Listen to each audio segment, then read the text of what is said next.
E aí, galera, tudo tranquilo? Vamos lá. Hoje nós vamos falar da última parte do sistema de potência aeróbica, da obtenção do VO2 máximo. E hoje nós vamos falar do VO2 máximo através de testes de cargas máximas, certo?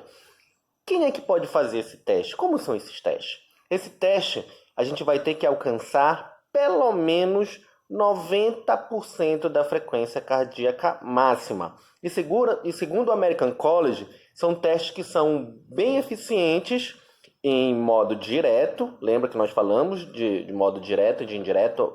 Os testes que nós estamos falando agora são indiretos, mas em testes diretos são bem eficientes para determinação de doença arterial coronariana, principalmente em indivíduos assintomáticos, quando se faz teste direto, que são aqueles testes que a gente falou de ergospirometria, de análise de gases.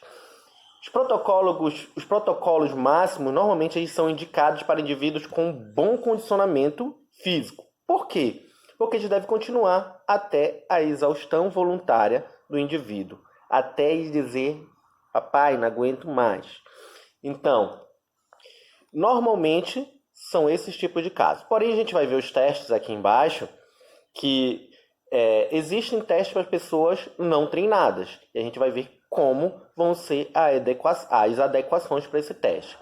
Nós falamos muito de testes de banco, de testes em esteira, falamos de teste de campo e não falamos nenhum teste de bike. Então aqui no máximo nós vamos citar 2 testes de bike. Nós vamos ver também a dificuldade de se executar esses testes por conta de aparelhos, certo?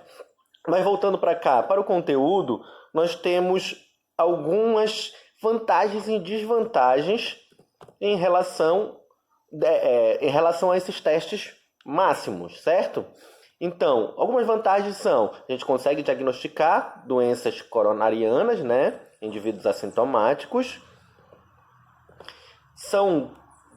Desvantagens são mais dispendiosos e mais demorados os testes, exigindo de pessoas altamente treinadas, porque a gente vai ver que daqui a pouco que nós temos algumas restrições de como se fazer esse teste e nós temos algumas atuações de como parar o teste, de como interromper esse teste, tá? São utilizadas mais em pesquisas em ambientes clínicos, então são pouco utilizados para realmente se obter o VO2 máximo.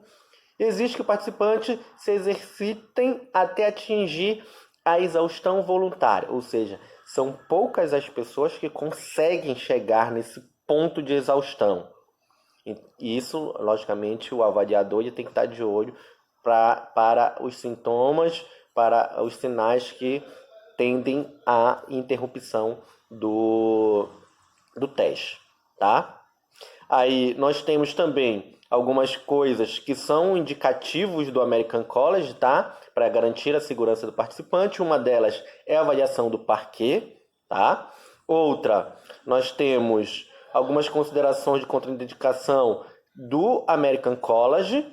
Entre elas nós temos contraindicações absolutas, ou seja, que essa pessoa não pode fazer se apresentar algumas dessas que nós colocamos aí no material de vocês. Vou citar algumas: infarto do miocárdio recente complicado, angina estável, que é dor aqui do lado esquerdo, abaixo da clavícula, arritmia arterial, suspeita ou certeza de aneurismo, infecções agudas, distúrbio emocional significativo. Então são algumas das hipóteses das perguntas que você tem que fazer para o seu avaliado, que se ele disser sim, cancela, não existe fazer o teste. E ainda de acordo com o American College, nós temos os critérios de interrupções. E entre eles, nós temos vários citados aí, que eu vou citar alguns para vocês também, como início de angia e sintomas semelhantes à angia. Angia normalmente é aquela dor aqui embaixo da clavícula do lado esquerdo. Começou a sentir dor, começou a sentir um sintoma semelhante a isso, encerra. Alterações notáveis no ritmo cardíaco. A a pressão arterial baixa, ou então quando você vai fazer atividade física que aumenta a intensidade, a pressão tende a aumentar, ela não aumenta. Também é mais um dos sinais que tem que parar com a atividade, certo? Embora a maioria dos testes sejam relacionados à forma direta, nós temos aqui no nosso material alguns testes de forma indireta. E nós vamos ver esses protocolos a seguir. 2 deles, 2 no ciclo ergômetro, tá?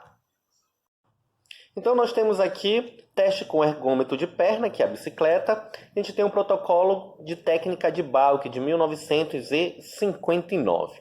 A gente vai ver quais são os protocolos a se seguir, tá? Então, para a realização do protocolo de Balke, serão utilizados estágios progressivos de 2 minutos, iniciando em 0 watts e aumentando 25 watts para indivíduos não condicionados e 50 watts para indivíduos bem condicionados fisicamente, tanto para homens quanto mulheres.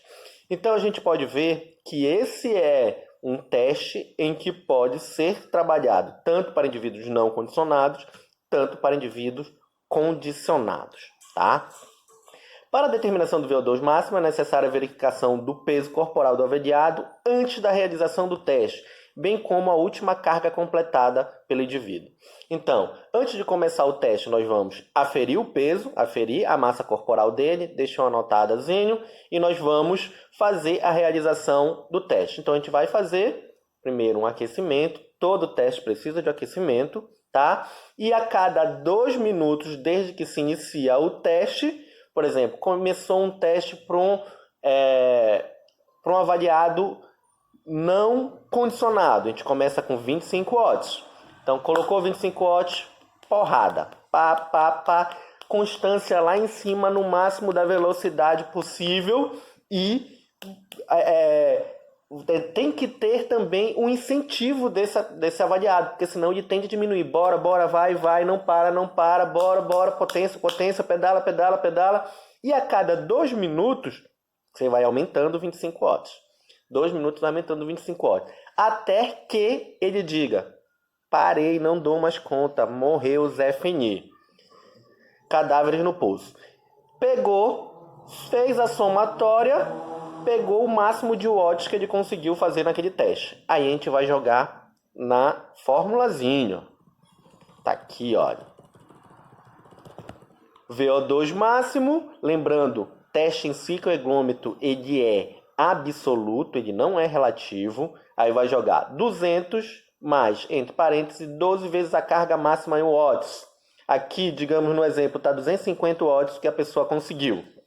Dividido pelo peso dela, o peso dela aqui está 75 quilos. Substituiu, fez a somazinha, deu 3.200 watts no relativo. Faz a contazinha de transformação, vai dar 42,66 watts. Eu acho que aqui embaixo tem essa fórmula de transformação, senão lá em cima já foi mostrado isso daí, tá?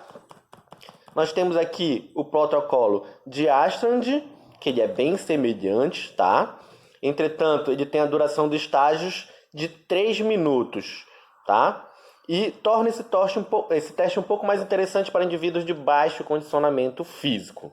Aí o aumento no estágio, ele vai ser de carga, ele vai ser de 10, 25 e 50 watts para cardiopatas, mulheres e homens, respectivamente. Então, o cardiopata vai aumentar de 10 em 10 watts, mulheres de 25 em 25 watts, o homem de 50 em 50 watts.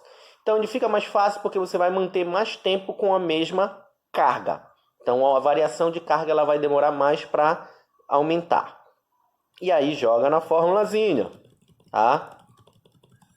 VO2 máximo, aí é 12 vezes o último watts, mais o peso vezes 3,5. E aqui nós temos tá aqui a formulazinha para a transformação, que é o VO2 máximo conseguido em absoluto dividido pelo peso corporal, tá? O que é difícil, o que é ruim de se fazer aqui, que aqui nessas fórmulas ele vai te pedir para te calcular o odds. Como é que a gente vai calcular esse odds? Essa que é a grande bronca. E então, eu procurei em alguns lugares e eu consegui olhar isso daqui. Em que a pessoa ela vai pegar o peso dela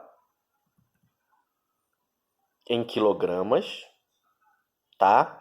E dividir pela potência máxima sustentável, tá? Então, olha como é difícil. Ou você tem um aparelho que vai te dar a tua potência máxima, e como é que tu testa a tua potência máxima? É fazendo até tu cansar. Ou tu vais ter que fazer o teste, porque fica difícil tu calcular a tua potência máxima. Mas se tu tem a tua potência máxima, aí tu divide pelo teu peso, tu tem uma relação de potência por quilo. Então, a cada quilo, você tem a potência desejada. Então, se eu peso 80 quilos e a minha potência máxima é de 280 watts, dividido isso daí vai dar 3,5 watts por quilo. Se eu quero colocar 25 quilos ou 50 quilos, eu tenho que fazer a somatória para colocar ali. Então, lá no INB, no laboratório de fisiologia, nós fizemos um teste em que tinha um círculo ergômetro e que a gente colocava, em vez de carga aumentando, a gente colocava um pezinho. E justamente foi calculado isso em cima do peso lá. Não, agora não estou lembrando como é que era esse cálculo. Então tem algumas dificuldades de se fazer esse cálculo. Ou se naquela bicicleta ergométrica tem já o quanto é o cálculo daquilo que você aumenta ali a carga, ótimo, você vai aumentando um por um. Mas o que é difícil? Qual é a dificuldade de fazer esses testes no círculo ergômetro? É justamente você saber quanto é essa sua potência máxima antes de se fazer. Então, para você conseguir isso, você tem que fazer o teste para te dar potência máxima, ou tu tens que calcular isso daí de alguma forma que eu não achei na literatura, tá? Mas fora isso, dá para se fazer desse jeito. Tranquilo? Pessoal, espero ter elucidado aí vocês em relação a isso. E qualquer coisa a gente vai batendo papo na hora da aula.